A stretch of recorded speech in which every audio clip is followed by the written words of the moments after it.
അത്യാവശ്യമായിട്ടൊന്ന് Ottawa വരെ പോകണം. എന്നാൽ പിന്നെ നമുക്കങ്ങ് ഒരുമിച്ച് പോയാലോ? Welcome back to my channel and let's go to Ottawa.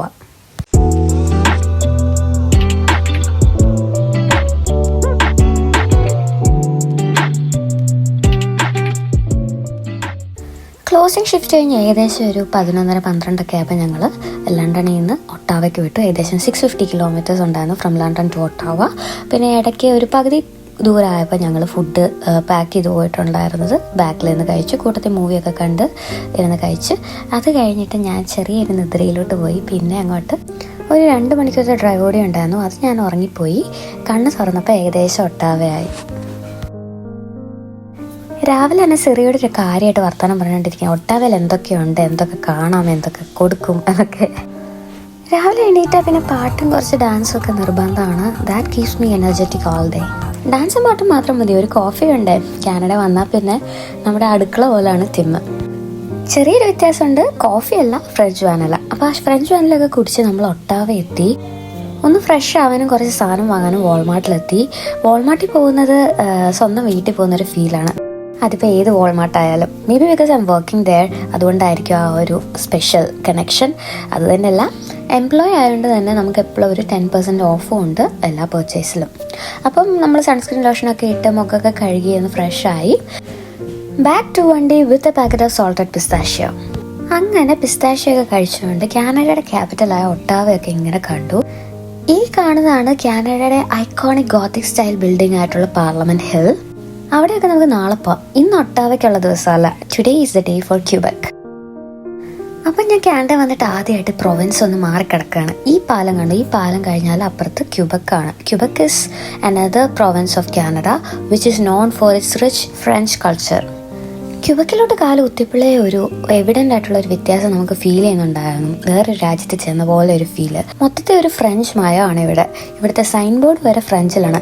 ഈ കാണുന്നത് സ്റ്റോപ്പ് സൈൻ ആണ്, അത് ഫ്രഞ്ചിൽ വേറെ എന്തോ എഴുതി വെച്ചേക്കുന്നു. കാനഡയിലെ തന്നെ പ്രൊവിൻസ് ആണെങ്കിലും ബാക്കിയുള്ള പ്രൊവിൻസിലും വേറിട്ട് നിൽക്കുന്ന നിയമങ്ങളും കാര്യങ്ങളുമാണ് ഇവിടെ. റോഡ് റൂൾസ് ആയിക്കോട്ടെ, സയൻസ് ആയിക്കോട്ടെ, എല്ലാത്തിനും ചെറിയ വ്യത്യാസങ്ങളുണ്ട്. കാനഡയിൽ എല്ലായിടത്തും ഫ്രീ റൈറ്റ് ഉണ്ടെങ്കിൽ ഇവിടെ ഫ്രീ റൈറ്റ് ഇല്ല. അങ്ങനെ എല്ലാത്തിനും ഒരു എക്സെപ്ഷൻ ഉള്ള സ്ഥലമാണ് ക്യൂബെക്. അത് മാത്രമല്ല ഭയങ്കര അടിപൊളി സ്ഥലമാണ് കാണാനൊക്കെ. ബിൽഡിങ്സ് ഒക്കെ ഭയങ്കര കളർഫുള്ളാണ്, ആർട്ടിസ്റ്റിക് ആണ്. എല്ലാത്തിലും എന്തോ ഒരു പ്രത്യേകതയുണ്ട് ഈ സ്ഥലത്തിന്. ഞാൻ ഞങ്ങളെടുത്ത കുറച്ച് ഡ്രോൺ ഷോട്ട്സ് കാണിച്ചു തരാം. അപ്പോൾ നിങ്ങൾക്ക് മനസ്സിലാവും എന്ത് ബ്യൂട്ടിഫുൾ ആണ് ഈ സ്ഥലം.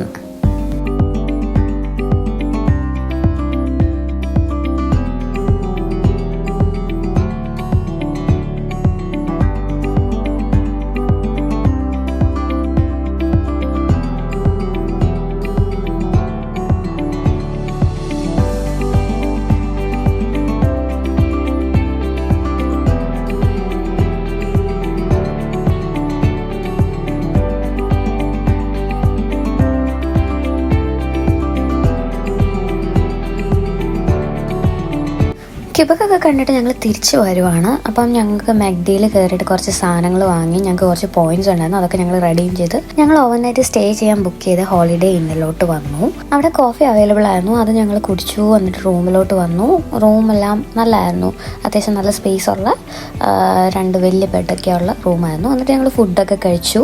ഫുഡൊക്കെ കഴിച്ച് കഴിഞ്ഞ് കുറച്ച് നേരം TV ഒക്കെ കണ്ടിട്ട് ഞങ്ങൾ പൂളിലോട്ട് പോകാൻ പോയി. അപ്പോൾ കുറേ നാളായി പൂളിലൊക്കെ പോയിട്ട്, കാരണം വിൻ്റർ ആയ പിന്നെ അങ്ങനത്തെ ഔട്ട്ഡോർ ആക്ടിവിറ്റീസ് ഒന്നും ഇല്ലല്ലോ. അപ്പോൾ ഇവിടെ ഒരു ഇൻഡോർ പൂൾ ഉണ്ടായിരുന്നു, അപ്പോൾ അതൊന്നും മിസ്സാക്കിയില്ല, നേരെ പൂളിലോട്ട് വിട്ടു. കയ്യിലൊരു ഗോപ്രോ ഉണ്ടായിരുന്നു, അതുകൊണ്ട് കുറേ അണ്ടർ വാട്ടർ ഷോട്ട്സ് ഒക്കെ എടുത്തു. അത് ഞാൻ ഇതിനകത്ത് ഇടാൻ വെച്ചു.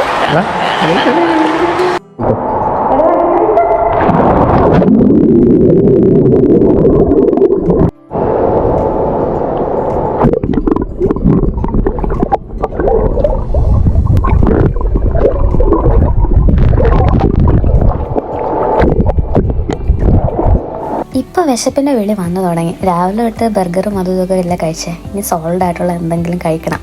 അപ്പം ഞങ്ങൾ പുറത്ത് പോയി ഫുഡ് വാങ്ങി വന്നിട്ട് ഇതുപോലെ ഞാൻ വീഡിയോ എടുക്കാൻ. ഈ വീഡിയോ നിങ്ങൾക്കുള്ള കേട്ടോ, ആ വീഡിയോ ആണ് ഇനി വരുന്നത്. ചിക്കൻ മന്തി ഉണ്ടായിരുന്നു, മട്ടൺ മന്തി ഉണ്ടായിരുന്നു. അതിൻ്റെ കൂട്ടത്തിൽ ഞങ്ങൾ നേരത്തെ വാങ്ങിയ മെക്ഡിയുടെ ഡ്രിങ്ക് ഉണ്ടായിരുന്നു. പിന്നെ ഞങ്ങൾ വാൾമാർട്ടിൽ നിന്നൊരു ലേസും സ്പ്രൈറ്റും വാങ്ങി. എന്നിട്ട് ഐപാഡൊക്കെ വെച്ചിട്ട് ഒരു മൂവിയൊക്കെ വെച്ചിട്ട് അങ്ങനെ നല്ല ചില്ല് ചെയ്തിട്ട് ഫുഡ് കഴിച്ചു. ടു ബി ഓണസ്റ്റ്, വിശപ്പ് കൊണ്ടാണോ എന്താണെന്ന് അറിയില്ല, it tasted really good. And restaurant name is Yemen gate. അവരുടെ ഷോപ്പ് 9 o'clock നടക്കുമായിരുന്നു. അപ്പോൾ അതിന് മുന്നേ ഞങ്ങൾ ഓടിപ്പോയി വാങ്ങിയതാണ്. അപ്പോൾ 2 മിനിറ്റ് ബാക്കി ഉണ്ടായിരുന്നുള്ളൂ. അപ്പോൾ അങ്ങനെ കിട്ടിയതുകൊണ്ടാണോന്ന് അറിയില്ല, വി വെർ റിയലി ഹാപ്പി. എന്നിട്ട് ഫുഡൊക്കെ കഴിച്ചു. വയറൊക്കെ ഭയങ്കരമായിട്ട് നിറഞ്ഞു, കാരണം നല്ല ക്വാണ്ടിറ്റി ഉണ്ടായിരുന്നു. റൈസ് ആണെങ്കിലും ഒരുപാടുണ്ടായിരുന്നു. അതെല്ലാം കഴിച്ചു.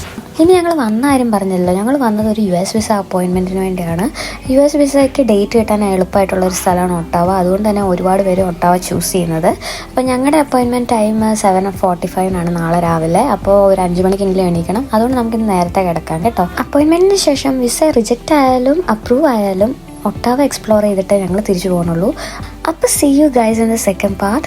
Hope you guys enjoyed it. Please do like, share and subscribe and have a good night.